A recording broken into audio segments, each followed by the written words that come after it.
salaamaaleykum gars yi képp kuy góor yal na la yàlla may xel mi Doro Gueye yëre Doro mooy bandi cerveau Clara ak Racky Aïdara xëccoowun Doro de ku ko dégg da nga yaakaar ne góor la ni xëccoo déedéet ay bien Doro Gueye xaalisam alalam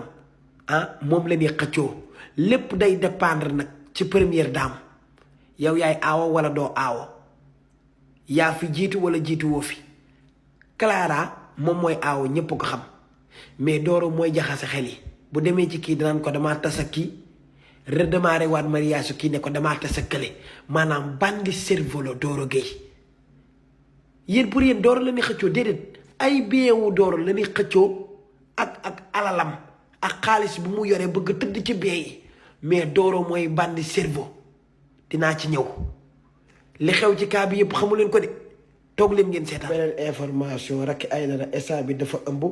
mi ngi toll ci état de grossesse te Amérique la war a amee doom ba destination am doom bi saasewul Amérique la doom ji war a juddoo dafa biir wasit na nag mooy ngénte la nag mooy kër ga tas na incha allah.